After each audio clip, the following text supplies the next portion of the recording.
ધોરણ 12 વિજ્ઞાન પ્રવાહનું 82.45% પરિણામ, ગયા વર્ષ કરતાં 16% વધુ પરિણામ. ધોરણ 12 સામાન્ય પ્રવાહનું અત્યાર સુધીનું સૌથી ઊંચું 91.93% પરિણામ. 11 મેના જાહેર થશે ધોરણ 10નું પરિણામ.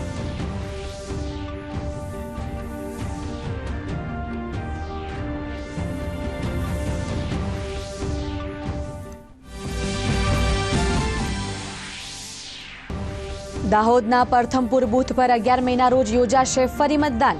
બૂથ કેપ્ચરિંગનો મામલો સામે આવતા રાજ્ય ચૂંટણી પંચની મોટી કાર્યવાહી. બૂથ પર ફરજ બજાવનાર પ્રિઝાઇડિંગ કર્મચારી, આસિસ્ટન્ટ પ્રિઝાઇડિંગ કર્મચારી સહિત 4 કર્મચારીઓ સસ્પેન્ડ.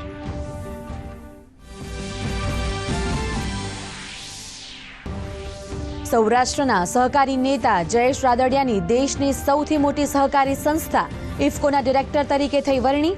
ભાજપના જ ઉમેદવાર બિપિન પટેલને પછાડી 66 મતથી મેળવ્યો વિજય. આવતીકાલે ઇફકોના ચેરમેનની ચૂંટણી. દિલીપ સંઘાણી બનશે બિનહરીફ વિજેતા. ગુજરાત સીઆઈડીને મળી મોટી સફળતા. પાકિસ્તાની એજન્ટને ગુપ્ત માહિતી મોકલવાના કેસમાં ભરૂચના ઝઘડિયામાં રહેતા એન્જિનિયરની કરી ધરપકડ. હની ટ્રેપનો શિકાર બન્યો હોવાનો ખુલાસો.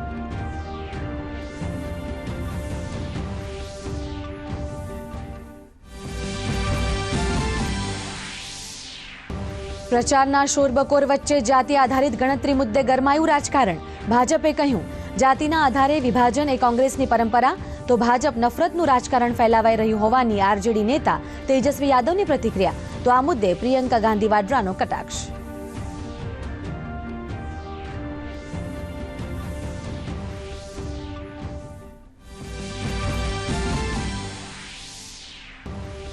ચોથા તબક્કાની ચૂંટણી માટે વિવિધ પક્ષોના દિગ્ગજો પ્રચાર મેદાનમાં. તેલંગાણાના રાયગીરીથી અમિત શાહનો તીખો વાર.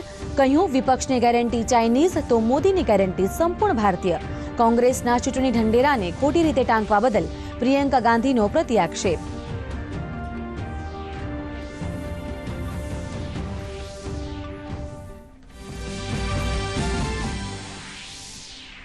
પંચમહાલ ગોધરામાં નીટની પરીક્ષા યોજાઈ તે પહેલા જ તંત્ર દ્વારા ગેરરીતિ કરાવતા કૌભાંડનો પર્દાફાશ.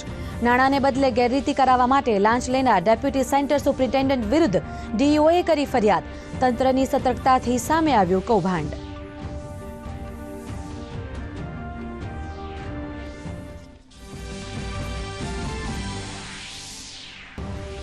રાજ્યના અનેક સ્થળોએ અંગ દઝાડતી ગરમીનો અહેસાસ. અમદાવાદ, ગાંધીનગર અને સુરેન્દ્રનગરમાં ગરમીનો પારો 43 ડિગ્રીને પાર.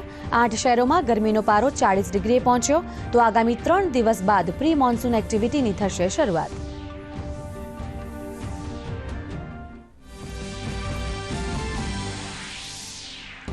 અને ભારે વેચવાલીને પગલે શેર બજારમાં મોટો કડાકો. સેન્સેક્સમાં 1062 આંકનો ઘટાડો તો નિફ્ટી 22,000ની નીચે સરક્યો.